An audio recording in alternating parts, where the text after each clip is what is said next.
Bom dia, a graça e a paz do Senhor Jesus.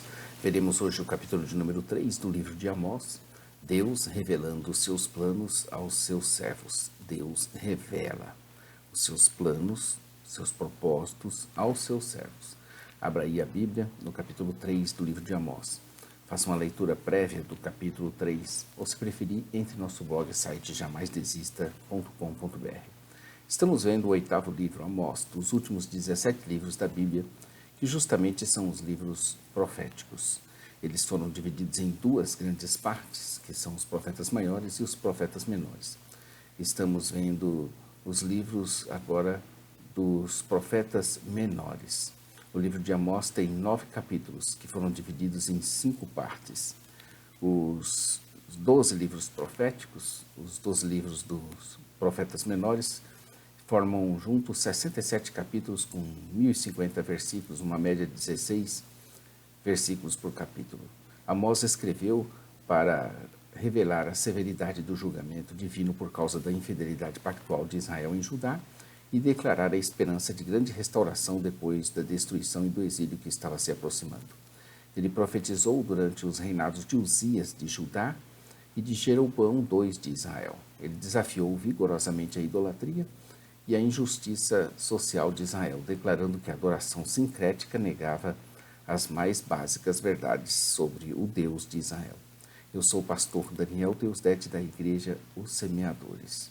Como já dissemos, o livro de Amós é um livro que revela a severidade do julgamento divino por causa da infidelidade pactual em Israel e em Judá, e declara a esperança de grande restauração depois da destruição e do exílio que estava se aproximando.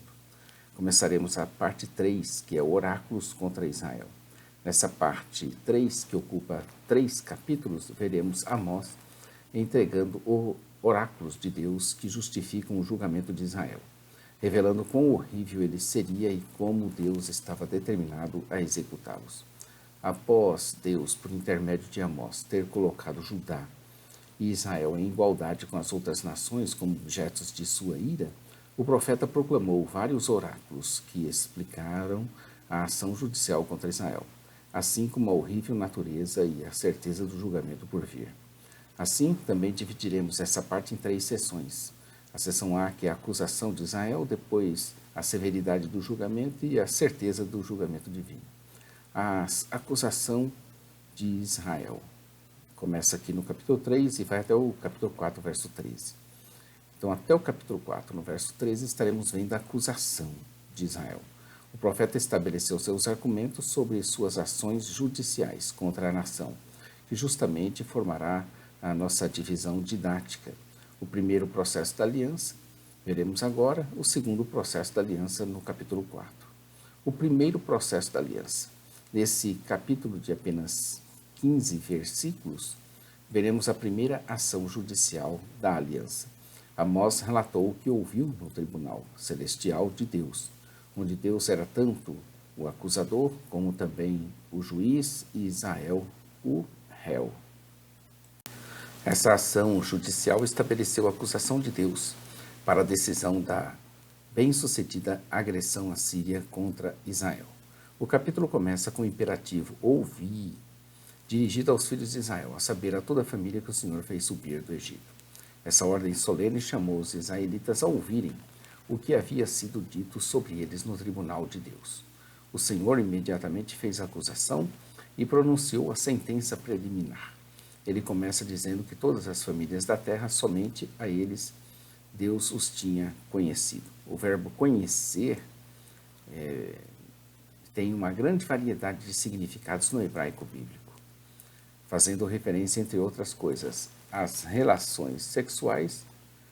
Veja aí Gênesis 4:1. Coabitou o homem com Eva, ou conheceu Adão a Eva. Tem o sentido de conhecimento, por exemplo, não sei, Gênesis 4:9. Tem o sentido de preocupação, em especial a preocupação de Deus pelo seu povo como seus vassalos. Por exemplo, Oséias 13:5. Eu te conheci no deserto.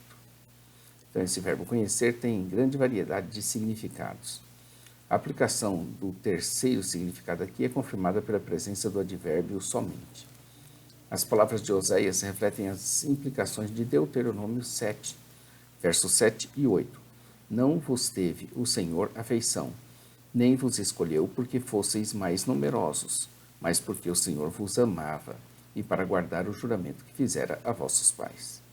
Certamente, o Deus que tudo sabe, conhece, tem informações completas, cada família da terra, mas ele conheceu, quer dizer, preocupou-se de maneira única e relacionada ao juramento, a semente de Abraão entre todas as famílias da terra.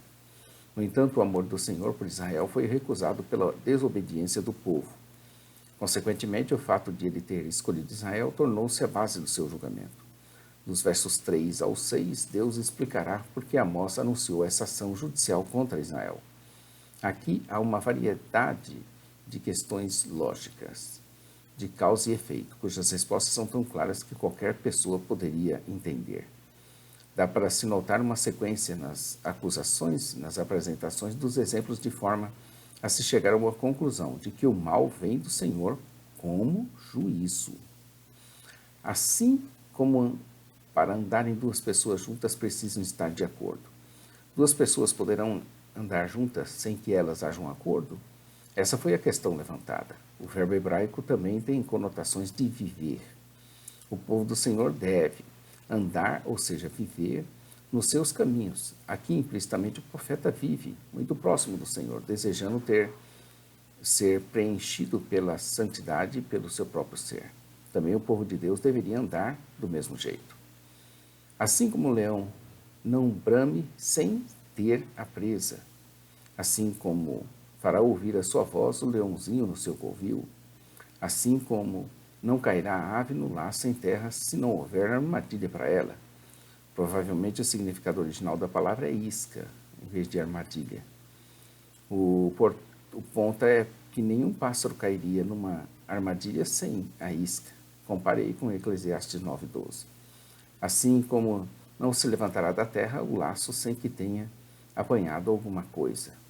Assim como a trombeta tocada na cidade faz o povo dela se estremecer do pavor por vir. A trombeta de Jofar, por exemplo, como em 2:2, era soprada pelo inimigo que estava atacando, ou, como aqui, como uma advertência aos sitiados. Um cerco era uma probabilidade temerosa no mundo antigo, pois frequentemente resultava em fome para muitos do povo sitiado, seguido por todos os horrores da conquista, que viria estupro, pilhagem, massacre, incêndios. Assim também não sucederá qualquer mal à cidade sem que o Senhor o tenha feito. O Antigo Testamento claramente ensina que o Senhor é criador do bem e do mal. Isaías 45:7. No entanto, não se trata do mal no sentido de erro moral, mas sim no sentido de desastre ou de adversidade, como aqui, os quais o Senhor pode soberanamente infligir como punição sobre indivíduos ou nações. O modelo bíblico desse mal, que vem do Senhor, é visto nos oráculos de maldição. Gênesis 3, versos 14 a 19. O mal vem e da parte do Senhor, porém não vem sem os devidos avisos, para todos se prepararem, ou melhor, se houver tempo, para se arrependerem. Por isso que certamente, verso 7, o Senhor soberano não faz coisa alguma sem revelar o seu plano aos seus servos, os profetas. O Senhor revelou o seu plano para os profetas e, por intermédio deles, ele fez isso graciosamente para que as pessoas pudessem ser avisadas e se arrependessem. Por exemplo, ele revelou a Abraão seus planos para Sodoma e Gomorra, Gênesis 18:17, que era um profeta, Gênesis 27. No entanto, quem são os seus servos? Os profetas, aos quais ele nada faz sem antes ele revelar. Moisés, o profeta supremo do Antigo Testamento, era chamado de servo do Senhor. E os profetas subsequentes eram caracterizados pela frase, seus servos, os profetas. Em alguns contextos, o termo servo tem conotação de oficial. Aplicada aos profetas, ela pode indicar emissários oficiais do tribunal de Deus. Aproveitando o gancho do próprio texto, agora no verso 8, Rugiu o leão. A frase reflete 2. O Senhor rugirá de Sião. O leão da tribo de Judá rugiu. Ou seja, Deus ameaçou atacar o seu povo por causa dos seus pecados, de maneira que Amós o ouviu. Sendo assim, quem não profetizará?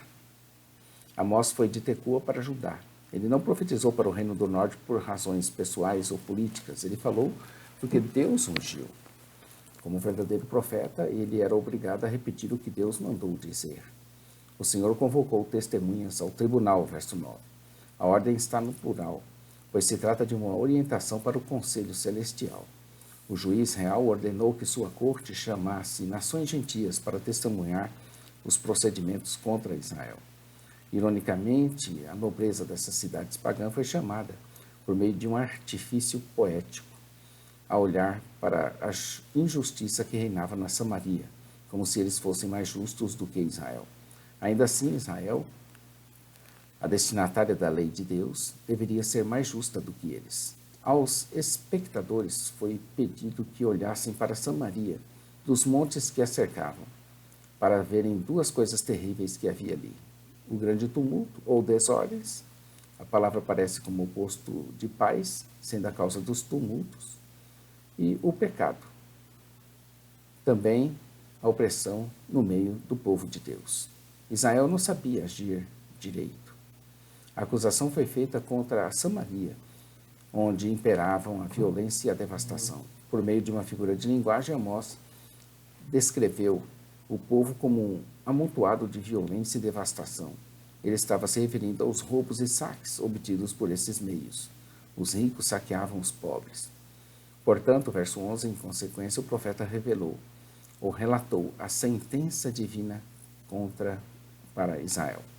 O inimigo estaria cercando o país e ele derrubaria suas fortalezas e saquearia os seus palácios.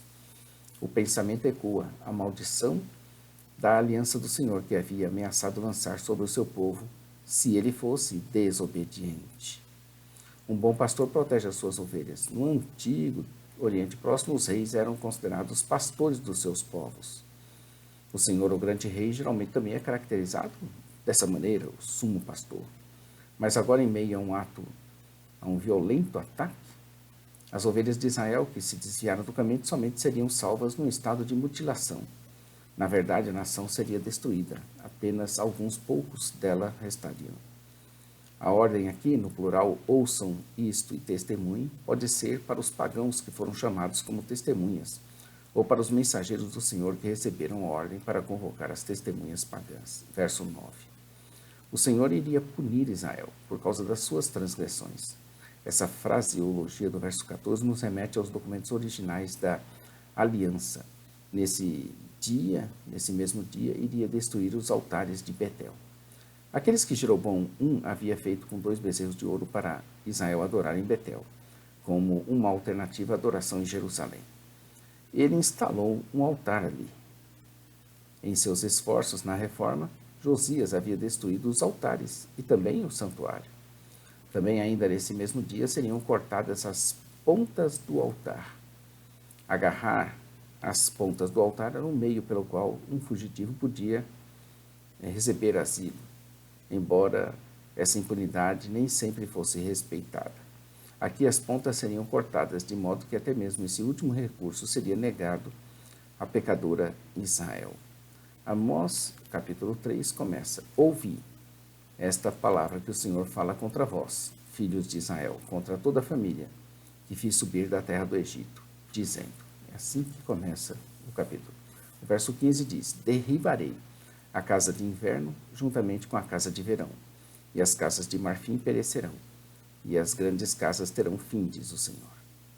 Se não bastasse isso tudo, também seria derrubada a casa de inverno, junto com a casa de verão.